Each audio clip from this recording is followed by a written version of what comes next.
ఈ కేసుకు సంబంధించి 15 అక్టోబర్ 15న కూడా కొన్ని ఆస్తులు అటాచ్ చేయడం జరిగింది ఈడీ స్కిల్ కేసుకు సంబంధించి. బోగస్ ఇన్వాయిస్లు, విదేశాలకు నిధుల తరలింపు. ఒకసారి ఈడీ ట్వీట్ ఒక్కసారి స్క్రీన్ పైన చూపెట్టరా. అందులో క్లియర్గా ఏముందంటే సార్, మొత్తంగా అప్పుడు ఆ రోజు ఏది మనకి అక్టోబర్ 15న 23.54 కోట్లు అటాచ్ చేశారు.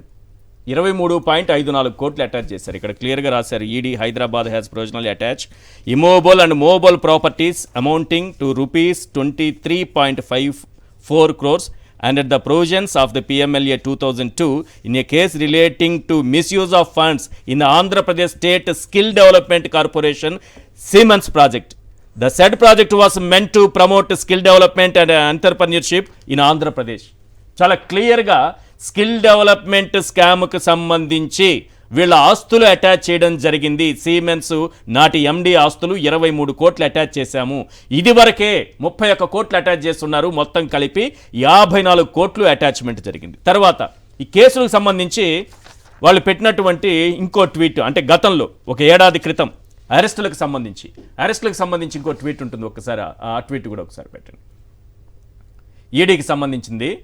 ED has arrested Soumyadri Shekhar Bose alias Suman Bose, ex-MD of Siemens Industries Software India Private Limited, Vikas Vinay Kanvelkar, Design Tech Systems Private Limited, Mukul Chandra Agarwal, ex-financial advisor. వీళ్ళని arrest చేశామన్న విషయం కూడా చెప్పింది. రామ్నాథ్ గారు, case ఇంత దూకుడుగా కొనసాగుతూ ఉంటే, ఇక్కడ ఆస్తుల అటాచ్మెంట్ జరుగుతూ ఉంటే, ఈడీ అరెస్టులు జరుగుతూ ఉంటే, అంత ఈజీగా ఈ కేసు నుంచి బయట పడిపోయేటటువంటి మార్గం ఉంటుందా? ఇది అర్థం కాని విషయంగా మారింది. ఈశ్వర్ గారు, సింపుల్ గా సామాన్యులందరికీ అసలు ఈ స్కామ్ జరిగిందా లేదా అన్నది. స్కామ్ అయితే జరిగింది. ఈడీ అయితే మొన్న రీసెంట్ గానే, ఇదేదో అప్పట్లో జగన్మోహన్ రెడ్డి ప్రభుత్వంలో కాదు, ఎవరు కాదు, ఈవెన్ అప్పుడు కూడా జగన్మోహన్ రెడ్డి ఈడీ పరిధిలో ఏముండేది, ఈడీ పరిధిలో స్కామ్ జరిగింది, ఆస్తులు అటాచ్ చేశామని చెప్పారు. తొలి నుంచి కూడా చూస్తే ఈ కేసులో ఒక పద్ధతి ప్రకారం నీరుగార్చేలా, అసలు ఈ కేసే లేదన్న అపోహ ప్రజల్లో సృష్టించేలాగా వ్యవహారం నడుస్తూ వచ్చింది. మీరు గమనిస్తే ఈ కేసు పెట్టినప్పుడు కూడా ఈశ్వర్ గారు, నేను తప్పు చేయలేదు, ఈ స్కామ్ జరగలేదని చంద్రబాబు నాయుడు గారు కోర్టుకు వెళ్ళలేదు. గవర్నర్ పర్మిషన్ లేదు కాబట్టి నా మీద దర్యాప్తు చేయడానికి వీలు లేదు అంటూ వెళ్ళారు. అది ఒక ప్రొసీజర్. తర్వాత అధికారంలోకి వచ్చిన తర్వాత చూస్తే ఈ రీసెంట్ గా ఆ ఆస్తులు అటాచ్ చేసినప్పుడు ఈడీ దాన్ని అడ్డు పెట్టుకొని మొత్తం చంద్రబాబు నాయుడు గారికి క్లీన్ చిట్ ఇచ్చేశారని ప్రచారం చేశారు. ఇప్పుడు ఒక కేసులో 4 నిందితులు ఉన్నారు ఈశ్వర్ గారు. ఒక 2 ఆస్తులు అటాచ్ చేసి మిగిలిన వాళ్ళ గురించి ప్రస్తావించకపోయినంత మాత్రాన వాళ్ళు క్లీన్ చిట్ ఇచ్చేసినట్లు, వాళ్ళు నిర్దోషులుగా బయటకు వచ్చేసినట్టు ధృవీకరించినట్టు అవుతుందా? కాదు.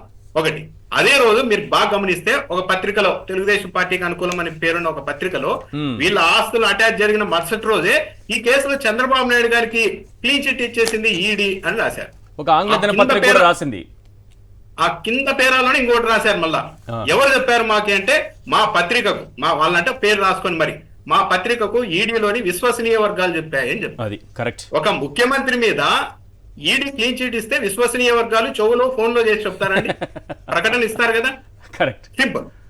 దీంతో పాటు ఇప్పటికే దీన్ని సిబిఐకి అప్పగించాలి అని ఉండవల్లి అరుణ్ కుమార్ గారు ఆయన వెళ్ళారు. ఫస్ట్ ఇలా జరిగేస్తుంది అని ఊహించారేమో కానీ ఈ కేసు ఇక్కడ ఉండడానికి వీలు లేదు. మహారాష్ట్రలో లింకులు ఉన్నాయి, గుజరాత్ లో ఉన్నాయి, ఢిల్లీలో ఉన్నాయి కాబట్టి దీన్ని సిబిఐకి అప్పగించాలని ఆయన ఒక పిటిషన్ వేశారు. మరి దాని స్టేటస్ ఏందో తెలియదు.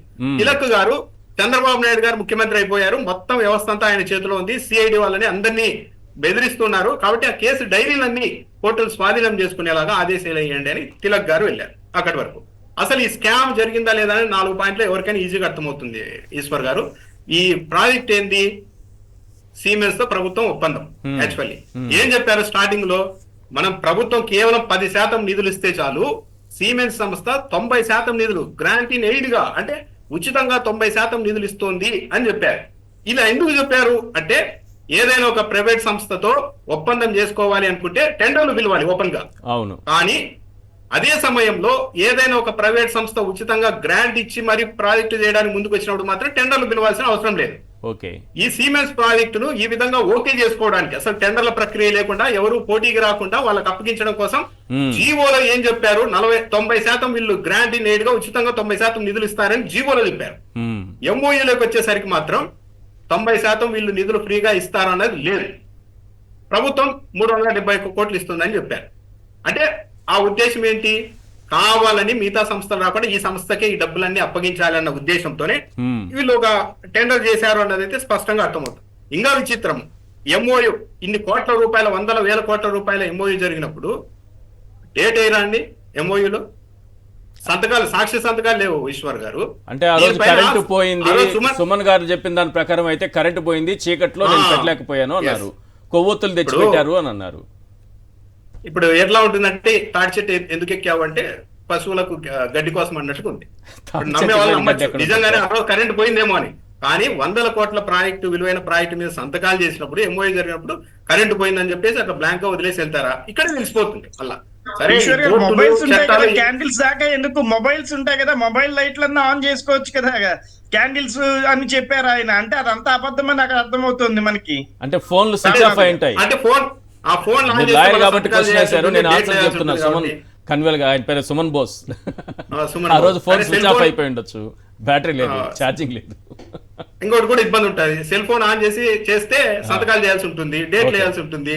ఆ ఇబ్బంది ఉండకూడదని వాళ్ళు ముందుకు వెళ్ళినట్టుగా ఉన్నారు. ఓకే, ఫస్ట్ ఏం చేశారు, సిమెన్స్ వాళ్ళకు 371 కోట్లు ఒకేసారి విడుదల చేయాలని ప్రభుత్వం నుంచి ప్రతిపాదన ఇచ్చినప్పుడు, అప్పుడు ఫైనాన్షియల్ సెక్రటరీ సునీత గారు అభ్యంతరం చెప్పారు. అసలు ఇది కొత్త ప్రాజెక్టు, వీళ్ళు ఎవరో తెలియదు, వీళ్ళు 90% గ్రాంట్ ఇస్తామని చెప్పారు, కానీ వాళ్ళు ₹1 ఇవ్వకుండా మొత్తం మన ప్రభుత్వానికి సంబంధించిన నిధులు మాత్రం ఫస్ట్ రిలీజ్ చేయాలంటున్నారు. అలా వద్దు, ఒక్కో క్లస్టర్ నిర్మాణం పూర్తయిన తర్వాత మళ్ళా క్లస్టర్ కి నిధులు ఇద్దాము అన్నప్పుడు చంద్రబాబు నాయుడు గారు ఎంటర్ అయ్యారు. పివి రమేష్ గారు కూడా అభ్యంతరం చెప్పారు ఫస్ట్. కానీ ఆయన ఒక నోట్ రాసేశారు. చంద్రబాబు నాయుడు గారు దీని మీద పదే సమీక్షలు జరిపారంట, ఆయన నిర్ణయం తీసుకున్నారంట, నిధులు విడుదల చేయాల్సిందిగా ఆదేశించారంట, నాకు సిఎస్ గారు చెప్పారు, అందుకే నేను కూడా ఆమోదిస్తున్నానని ఆయన నోట్ రాశారు, నోట్ ఫైల్ లో రాసేశారు.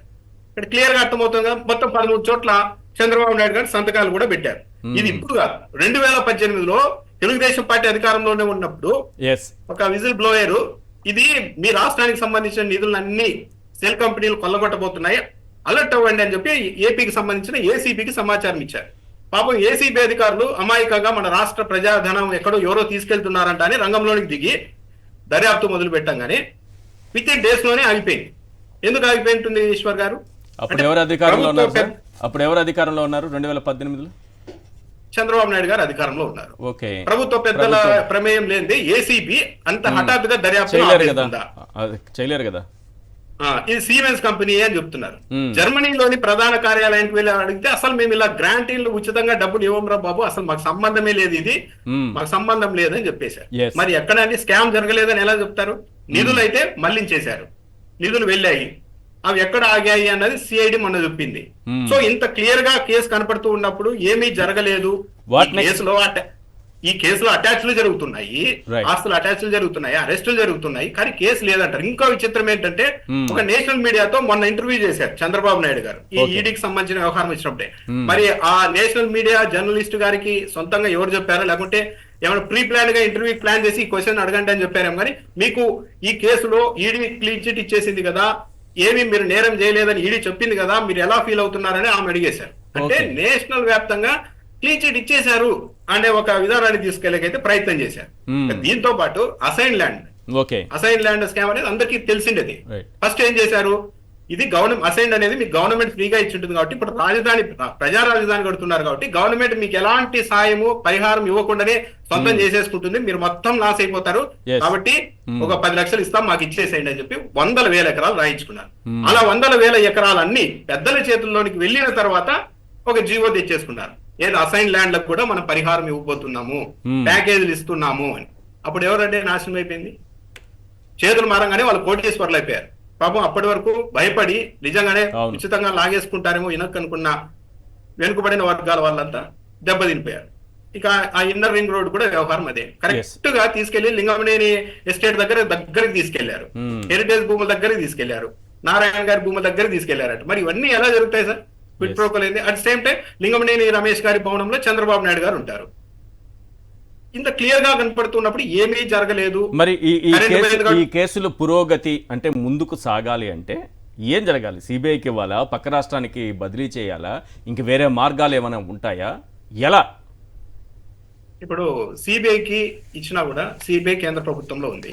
అయితే ఒక్కటి మాత్రం అవకాశం ఉందండి, ఇప్పుడు సిఐడి చేతిలో ఉంటే మాత్రం ఈ కేసులు ఇంకా వెళ్ళిపోతాయి, చెప్పినట్టుగానే 2 నెలలు క్లోజ్ అవుతాయి. సిబిఐ జోలికి వెళ్ళాయి అనుకోండి, వాళ్ళ పరిధిలోకి వెళ్తే మాత్రం కేంద్ర ప్రభుత్వం ఇప్పటికిప్పుడు తేల్చకపోవచ్చు. సరే వీళ్ళ జుట్టు మన చేతిలో ఉండనియండి అన్నట్టు కనీసం స్టేటస్ కూడా అలా రన్ అవుతూ ఉంటుంది. అవును, సిఐడి చేతుల నుంచి సిబిఐకి వెళ్తే బెటర్ గా ఉంటుంది. ఇప్పటికే కోర్టులో కూడా పిటిషన్లు పడ్డాయి. కాబట్టి వీళ్ళు ఏకపక్షంగా పాయింట్ కి ఒక్కటి యాడ్ చేస్తాను సార్.